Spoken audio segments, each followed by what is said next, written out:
जय हिंद दोस्तों, जल्दी ही 15 अगस्त आने वाली है और 15 अगस्त का विशेष माहौल है अब की बार, क्योंकि हर घर तिरंगा अभियान चलाया गया। तो हर घर तिरंगा, इसका मतलब आम आदमी भी तिरंगा खरीदेगा। तिरंगा के बारे में जानकारी होनी जरूरी है कि तिरंगा के फहराने के क्या नियम है, अगर हम तिरंगे का अपमान करते हैं तो उसके लिए कौन सी सजा है, क्या है, क्योंकि कई बार ऐसी गलतियां हो जाती है। तो सबसे पहले दो बात मैं तिरंगा के बारे में थोड़ी सी बात बता देता हूं। तो सबसे पहले बात ये हमारा तिरंगा है जिसका अनुपात जो रहता है वो 3:2 रहता है। 3 पट्टी है इसके, तिरंगा इसलिए तो बोलते हैं 3 पट्टी है और इसका अनुपात जो है वो 3:2 है। लेकिन भारत में 3 ऐसी जगह है जहां पर तिरंगा 21:14 के अंदर फहराया जाता है, जिसमें एक नारकंड किला है जो कर्नाटक के अंदर है, एक पनहाला किला है जो महाराष्ट्र के अंदर है और एक ग्वालियर किला है जो एमपी के अंदर आता है। 3 जगह है तिरंगा से संबंधित। अब ध्यान यह भी रखना है कि ये बीच में जो चक्र है, अशोक चक्र, इसमें 24 तिलियां हैं। ये 24 अगर गिनोगे आप तो एक बार एग्जाम में पूछा था कि महाधर्म चक्र में कितनी तिलियां है, तो महाधर्म चक्र के अंदर 32 है और यहां पर 24 है। इन दोनों को तिरंगे के अंदर कितने, धर्म चक्र के अंदर ये 24 है और महाधर्म चक्र के अंदर 32। तो तिरंगे के अंदर सबसे क्या ध्यान रखना है, कहां फहराना है, कहां नहीं फहराना है, ऐसी बातें। तो सबसे पहले तो हमारे देश के महान जो नेता है, पढ़े लिखे महान नेता, क्योंकि ज्यादातर गलतियां तो उन्हीं से होगी। 2 दिन पहले की फोटो आई है, उन्हें पता ही नहीं होता कि तिरंगा, भाई आप और बातों का ध्यान नहीं दो, बस इतना ध्यान रख लेना कि इसको उल्टा मत कर देना, क्योंकि ज्यादातर गलती तो कई जगह ऐसी गलतियां हुई हैं क्योंकि उन्हें यह नहीं पता। क्योंकि हमारा तिरंगा ऐसा है कि ऊपर नीचे तिलियों से, तो जैसे श्रीलंका का है तो उसमें ऐसे हाथ बना हुआ ऐसे है तो उसे पता चल जाता है उल्टा, हमारे वाले का तो पता ही नहीं चलता। इसलिए हे महान नेताओं, बस और तुम कुछ ध्यान नहीं रख सको तो इतना ध्यान रखना ना, ये जो 3 कलर है, हरा, सफेद, केसरिया, मुझे पता है आपकी याद नहीं रहेगा तो मैं सीधा बता देता हूं। केसरिया जो है वो एक रंग है जो बलिदान का प्रतीक है। केसरिया एक साफा होता है। साफा हमेशा कहां पहना जाता है, सर के ऊपर पहना जाता है और शरीर का सबसे ऊपर वाला अंग कौन सा है, सिर है। तो केसरिया रंग सबसे ऊपर किया जाएगा। बस इतनी याद रख लियो, बाकी नियम अनबेरो है कि बाकी नियम ना तो थारू पालना होना, अगर थे तोड़ भी दोगा तो बस सजा को प्रावधान है, भाभी को नहीं होनी, तो उल्टो ना फहराइए, बस इतने। अब हम देखते हैं तिरंगा से संबंधित। अब देखो ये 2 दिन पहले की फोटो है, भाई साहब ने कौन सा, ये देखो उल्टा कर रहे हैं, ये केसरिया नीचे ले आए ये। चलो देखो, अब हम चलते हैं तिरंगा के नियम। इससे संबंधित शुरू में नियम 50 में बने, फिर 71 में बने और 71 के बाद में जो नियम बने थे वो 2002 के, क्योंकि शुरुआत के अंदर तिरंगा जो है वो विशेष अवसर सिर्फ 15 अगस्त और 26 जनवरी को ही फहराया जाता था। बाद में क्या हुआ कि हमारे ये बड़े नेता भी रहे हैं, नवीन जिंदल, वो एक बार अमेरिका से आए थे पढ़कर, तो आते ही उन्होंने क्या किया, उनकी फैक्ट्री के ऊपर उन्होंने तिरंगा लगा दिया, क्योंकि अमेरिका के अंदर हर घर के अंदर तिरंगा लगा सकते हैं। तो उन्होंने वहां के आधार पर क्या किया, यहाँ अपनी फैक्ट्री पे तिरंगा लगा दिया। कलेक्टर साहब आए, बोल भाई साहब ये क्या कर रहे हो, नियमों का उल्लंघन है। उन्होंने कहा ऐसी क्या बात हुई भी, ये राष्ट्र ध्वज है, प्रतीक है, मुझे हक है ये लगाने का। फिर केस चला, कई सालों तक केस चला। 2001 में फिर नियम बदले गए और फिर वो नियम जो है वो 2002 के अंदर लागू हुए। तो 2002 के बाद में कौन कौन से नियम फिर अभी चेंज और हुआ था, जिसका विवाद हुआ था, उसकी भी चर्चा करेंगे। अब देखते हैं कि क्या क्या नियम है झंडा लगाने के। देखिए कहां कहां क्या क्या ध्यान रखना है। पहली बात ये, झंडा हमेशा सम्मानजनक स्थिति के अंदर लगना चाहिए। ऊंचाई वाली जगह, जहां आपकी बिल्डिंग है वहां ऊंचाई वाली जगह सम्मानजनक स्थिति के अंदर हमेशा झंडा लगना चाहिए। ये ना सूर्योदय और सूर्यास्त, देखो वैसे तो नियम ये होता है कि आप सूर्योदय होते ही झंडा लगाओ और सूर्यास्त को झंडा उतार लो, लेकिन आप लगा सकते हो नाइट के अंदर भी, लेकिन नाइट में लगाओ तो अंधेरा नहीं होना चाहिए, वहां प्रकाश की थोड़ी व्यवस्था होनी चाहिए। बाकी आप नाइट को भी रख सकते हो झंडे को। अन्य ध्वज दूसरे, यानी अगर आपका झंडा लगाए उसके नजदीक भले ही आपका कोई धार्मिक झंडा ही क्यों ना हो, वो हमारे राष्ट्रीय ध्वज से हमेशा नीचे रहना चाहिए। यानी सबसे ऊपर राष्ट्रीय ध्वज ही रखा जाएगा, चाहे आपका धार्मिक हो, चाहे कोई आपकी कंपनी का झंडा हो, चाहे किसी चीज का झंडा हो, वो हमारे राष्ट्रीय ध्वज से कभी ऊपर नहीं होगा, उससे नीचे ही होगा। यानी आप ये झंडा लगाए तो उससे आधे फुट 1 फुट नीचे करके आप कोई भी झंडा लगा सकते हो, लेकिन उसी के अंदर नहीं होना चाहिए, अलग से होना चाहिए। फिर है झंडा जो है आपने लगा दिया तो वो जमीन को टच नहीं करना चाहिए, क्योंकि ऊंचाई वाली जगह पर जमीन पे झंडा कभी भी टच नहीं करना। ये झंडे का अगर ये काम करते हैं तो ये झंडे का अपमान होता है, हमारे राष्ट्रीय ध्वज का अपमान होता है। झंडे में कुछ न लिखे, जैसे हम कहते हो आई लव माई इंडिया या आई लव कुछ भी लिख दो, या फिर मेरा देश महान, ऐसी कोई भी बात आप झंडे के अंदर नहीं लिख सकते। झंडे के अंदर कुछ भी नहीं लिखा जाएगा। अगर कुछ लोग आपने देखा होगा खिलाड़ी वगैरह झंडा टी शर्ट पहनते हैं, तिरंगा पहनते हैं, पहन सकते हैं, लेकिन वो एक तो कमर से ऊपर होना चाहिए, जैसे आप खिलाड़ियों को देखते हैं, उसके अगर झंडा तिरंगा लगा है तो तिरंगे के अलावा फिर उसके ऊपर टी शर्ट के ऊपर कोई और चीज नहीं होनी चाहिए, सिर्फ तिरंगा ही होना चाहिए। सबसे महत्वपूर्ण रूल जिसे हमें ध्यान देना अति आवश्यक है कि गाड़ियों से संबंधित इसके क्या रूल हैं। पहली बात तो ये कि गाड़ियों के अंदर हम आगे जिक्र करेंगे, गाड़ी वाला पोर्शन एक जरूरी पोर्शन है तो इसका थोड़ा सा आगे जिक्र करें। अब झंडे की बात ये कि कई बार देखा होगा कि भारत पाक मैच के अंदर लोग झंडे लेके जाते हैं, या फिर बाघा बॉर्डर पर जो परेड होती है उसके अंदर भी झंडे, तो क्या ये अलाउड है? बिल्कुल ये अलाउड है, ये भी अलाउड है, वहां पर झंडों का उपयोग किया जा सकता है। फिर है झंडा कभी भी फटा हुआ नहीं होना चाहिए, मैला नहीं होना चाहिए।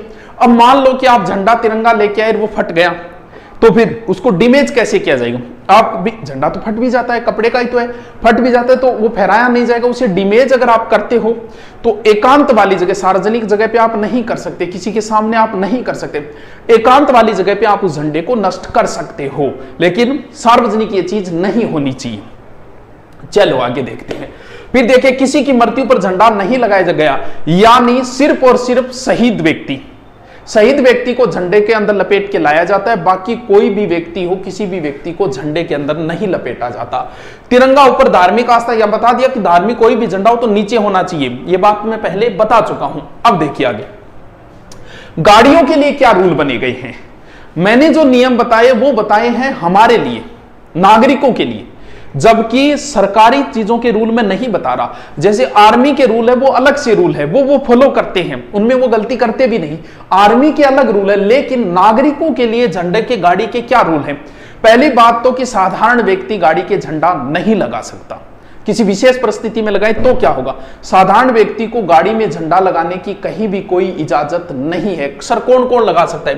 राष्ट्रपति, उपराष्ट्रपति, स्पीकर, सुप्रीम कोर्ट का जज और लोकसभा का स्पीकर, जबकि एमएलए एमपी भी नहीं लगा सकते गाड़ी के झंडा। इसके अलावा आर्मी के वो अपने अलग से रूल है आर्मी के। अब झंडा गाड़ी में अगर लगाने की प्रस्ताव तो कैसे लगाए? झंडा हमेशा ही गाड़ी के राइट साइड की ओर लगेगा, यानी ये गाड़ी है तो इधर लगेगा झंडा। ये आर्मी का है, उनका अपना अलग रूल है। झंडा गाड़ी, हाँ बीच में कुछ परिस्थितियों में लगाया जा सकता है, लेकिन लेफ्ट साइड में नहीं लगाया जाएगा। झंडा हमेशा गाड़ी की राइट साइड बीच में हो सकता है, लेकिन इधर वाली साइड में नहीं होगा। जब भी कोई देश का बड़ा, कोई और देश का राष्ट्रपति या प्रधानमंत्री आता है और उसके अंदर, गाड़ी के अंदर जब बैठता है, तो राइट साइड की ओर हमारा झंडा ही होगा, लेफ्ट साइड की ओर जिस देश का व्यक्ति है उस देश का झंडा होगा।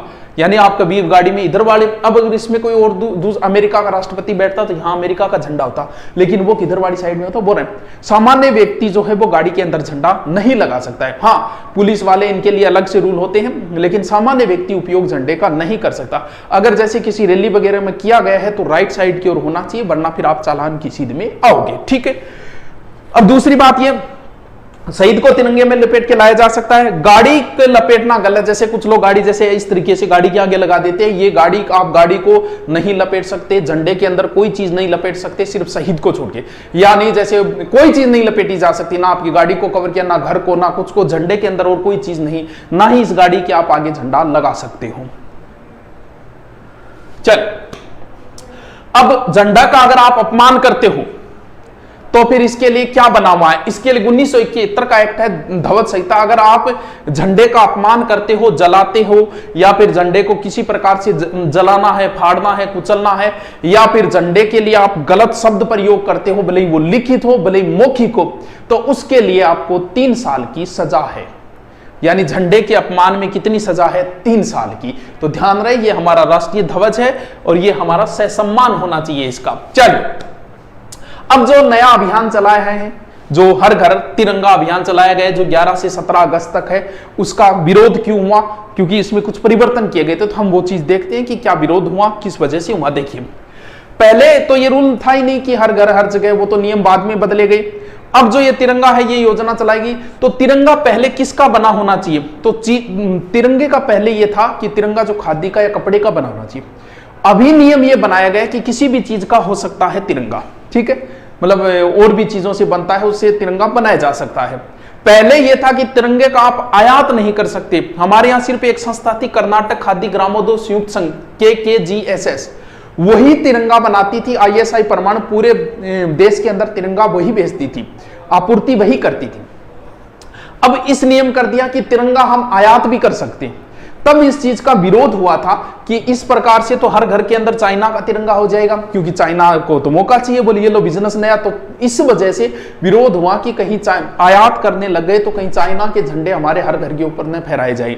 इस वजह से इसका थोड़ा सा क्या हुआ था, विरोध हुआ था। अब देखिए एक छोटा सा अंतर, अभी 15 अगस्त है, फिर 26 जनवरी। 15 अगस्त और 26 जनवरी दोनों ही समय में झंडे के फहराने के अलग अलग रूल है, लहराना और फहराना दोनों के ही अलग अलग रूल है। देखिए पहले हम 15 अगस्त को देखते हैं, यानी 15 अगस्त को हम आजाद हुए थे। पहले हम नीचे थे, फिर हम ऊपर गए, यानी हम आजाद हो गए। तो 15 अगस्त को क्या होगा, झंडा नीचे से ऊपर की ओर ले जाया जाता है, यानी जिसे कहते हैं ध्वजारोहण। 15 अगस्त को झंडा नीचे से ऊपर, ध्वजारोहण। 26 जनवरी को झंडा ऊपर ही बंधा होता है, जिसे खोला जाता है।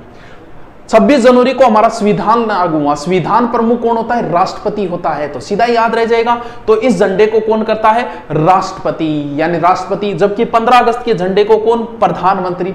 अब जैसे प्रधानमंत्री, आपको ये दिख रहा होगा, आपको प्रधानमंत्री खड़े, उधर देखिए राइट साइड की ओर झंडा है। तो जब भी किसी सभा में और कहीं भी हो झंडा फहराया जाए और मुख्य अतिथि बोले, तो झंडा उनके किधर होना चाहिए, राइट साइड की ओर होना चाहिए। गाड़ी में भी किधर होना चाहिए, राइट साइड की ओर होना चाहिए। तो इसमें क्या होता है, प्रधानमंत्री, संविधान का प्रमुख कौन है, राष्ट्रपति, तो उसे राष्ट्रपति फहराएगा, इसे कौन, प्रधानमंत्री, यानी इसे राज्यारोहण कह देते हैं। अब क्या होगा, ये कहां, ये लाल किले के ऊपर, यानी 15 अगस्त को झंडा कहां, लाल किले के ऊपर प्रधानमंत्री, वो कहां 26 जनवरी वाले कहां, राजपथ के ऊपर। इसके अंदर किसी प्रकार के अतिथि को नहीं बुलाया जाता है, जबकि हमारा संविधान लागू तो हम किसी को बुलाते हैं कि आओ हमारा संविधान लागू, आप देखिए आइए। तो किसी विशेष मुख्य अतिथि को, किसी देश के राष्ट्र प्रमुख को बुलाया जाता है। इसके अलावा इसके अंदर सीधा राष्ट्रपति संबोधन करता है, बाकी प्रोग्राम नहीं होते। जबकि इसके अंदर 26 जनवरी सेना अपना ताकत दिखाती है, सेना का प्रदर्शन होता है, जश्न वगैरह। इसमें ज्यादा जश्न वगैरह माहौल नहीं होता, एक दिन में ये प्रोग्राम जो है समापन हो जाता है। जबकि उसका समापन भी थोड़ा लंबा चलता है, उसका बीटिंग रिट्रीट सेरेमनी कहा जाता है, जो 29 जनवरी तक चलता है। सैन्य ताकत, सांस्कृतिक विलक्षणता भी इसके अंदर दिखाई जाती है। तो ये था हमारे राष्ट्रीय ध्वज से संबंधी जानकारी। बताइए आपको कैसा लगा सारी जानकारियां। तो 15 अगस्त सभी को हार्दिक शुभकामनाएं। Okay, thank you.